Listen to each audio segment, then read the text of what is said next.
la bataille de Vertières. Il serait pour nous une erreur, pourquoi pas, on pourrait même dire une sorte d'entorse pour les républicains de ne pas pouvoir réfléchir sur cette date.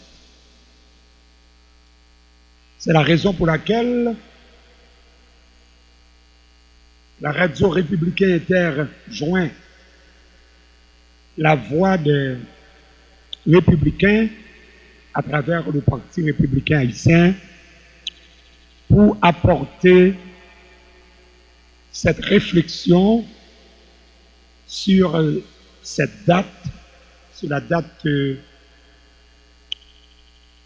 aussi importante qui marque une page d'histoire non seulement nationale mais internationale, puisque ça a été constitué pour le monde une sorte de berceau. Pourquoi pas les berceaux des libertés, les berceaux de la démocratie. Ça a donné naissance à la première nation noire ou peuple noir qui a pris son indépendance sur la force des armes. Les autres nations de l'Afrique ont eu l'indépendance d'une manière, je ne dirais pas d'une manière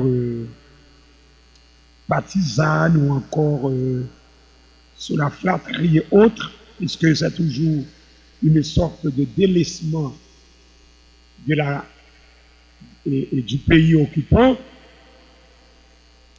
pour donner la possibilité à la nation africaine d'avoir cette liberté. Mais nous autres, nous avons pris notre indépendance sous la force des âmes. Et avec Jean-Jacques Dessalines, puissant, fort, alors nous baptisons cette journée sous ce thème. Il y avait un thème, mais mon discours repose sur 4 éléments, pourquoi pas 5 éléments importants, 5 valeurs importantes. C'est au nom de la liberté, de l'égalité, de la fraternité, de la dignité humaine et de la vertu du vivre ensemble. 218 ans, donc, depuis que l'armée révolutionnaire de Saint-Domingue a réalisé l'ultime bataille qui devait mener à la gloire de la première République nègre et l'immortalité de nos ancêtres. Ces derniers, en effet, nous ont bel et bien permis de conquérir notre indépendance des peuples face à la plus grande puissance militaire et coloniale de l'époque. Cette merveilleuse bataille de Vertières, dans le nord du pays, orchestrée par les troupes libératrices de Jean-Jacques Dessalines, sous l'impulsion de François Capois, commandant de la 9e brigade, constitue la plus belle page de l'histoire jamais écrite dans l'histoire de l'humanité et de la lutte pour la libération des peuples de notre planète face à l'oppression.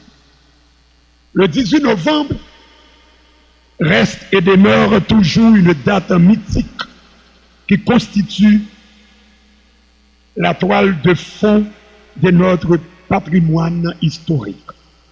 Aujourd'hui, notre liberté, égalité et fraternité, ainsi que notre dignité et de vivre ensemble, sont en détritus face aux dérives et à la montée vertigineuse de la violence, de la corruption, de l'injustice, de la lutte pour le pouvoir, de la division qui ont fait sombrer un pan de notre histoire et une large part de notre mémoire dans les fosses communes de nos absurdités.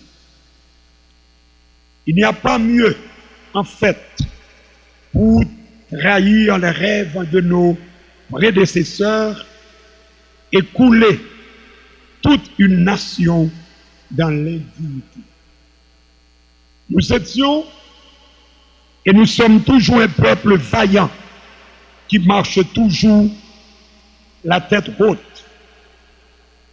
En ce 18 novembre 2021, il revient à nous tous, plus que jamais, de savoir donner du sens à cette date, de réfléchir sur comment déconstruire cette république de méfiance que nous avons façonnée depuis la mort de notre père de l'indépendance, Jean-Jacques Dessalines, en 1805.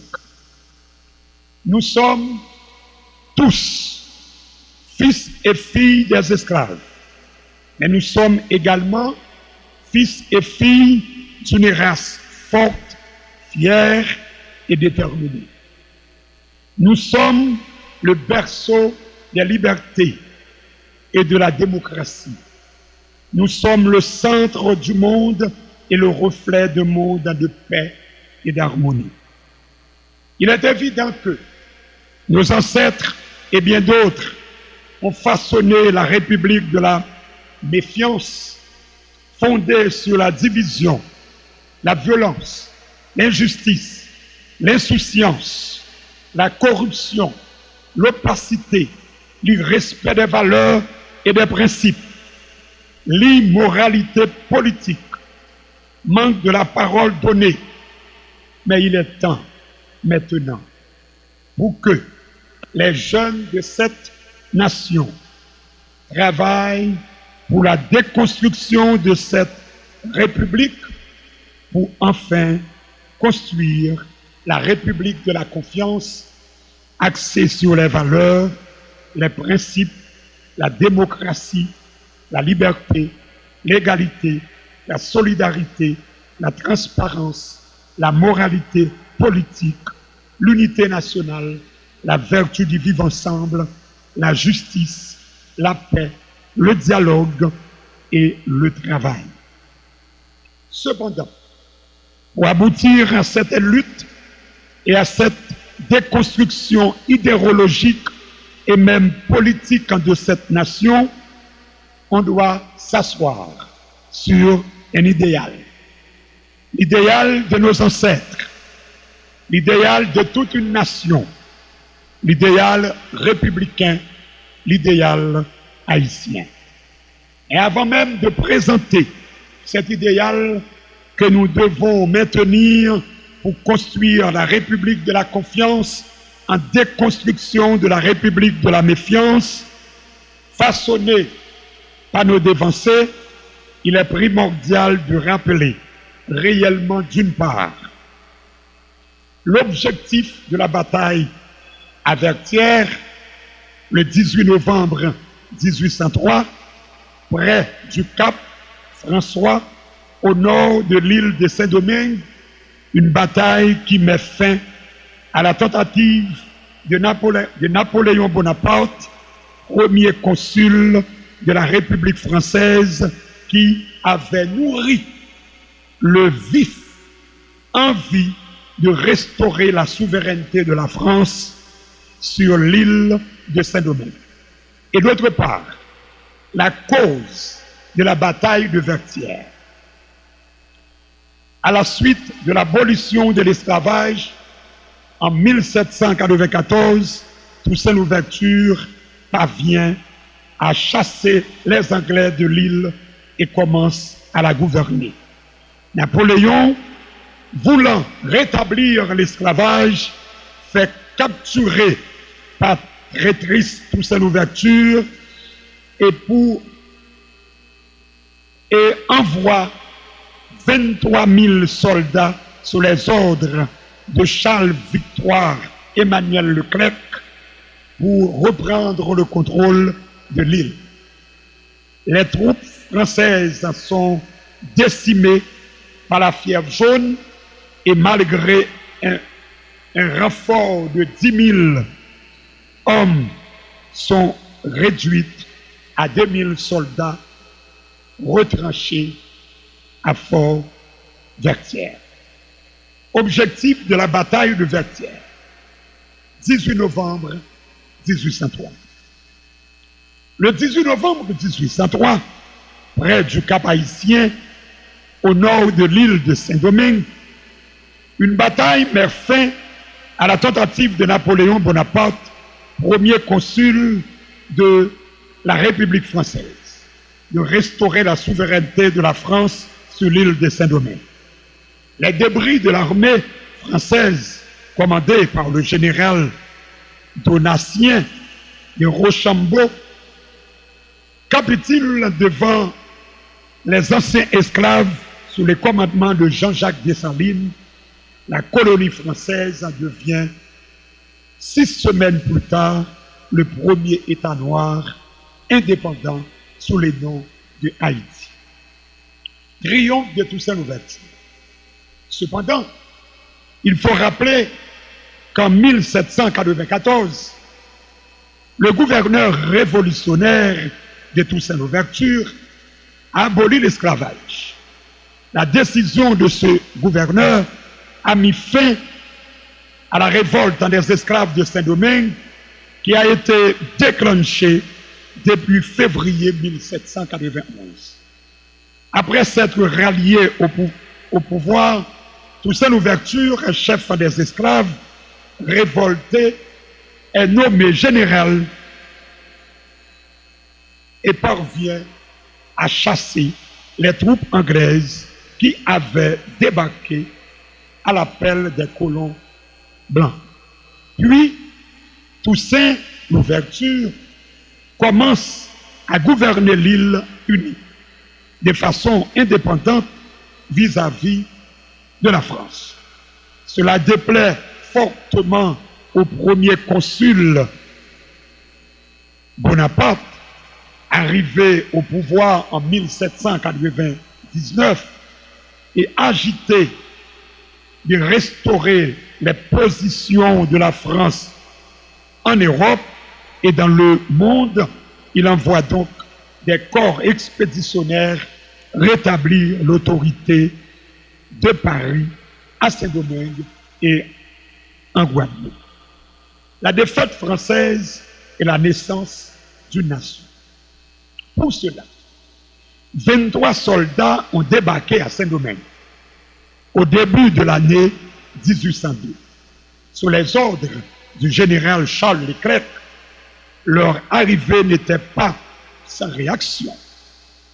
Elle provoque le soulèvement des anciens esclaves sous la conduite de Toussaint Louverture. À cause de cela, les Français sont surpris et ont tendu un piège à Toussaint Louverture. Ils le font venir en prétextant vouloir discuter avec lui, puis capturé de façon déloyale, déporté et emprisonné en France. Il meurt en avril 1803. Son adjoint, Jean-Jacques Dessalines, lui a succédé. Dessalines, intelligent qu'il est, se rallie aux Français pour mieux éliminer ses rivaux avant de se retourner contre eux.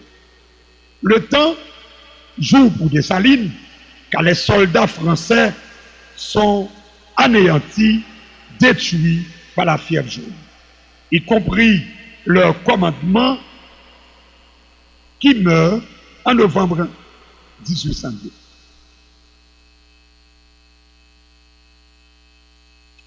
Les renforts amenés par le général Rochambeau 10 000 hommes, ne permettent pas de rétablir la situation des Français.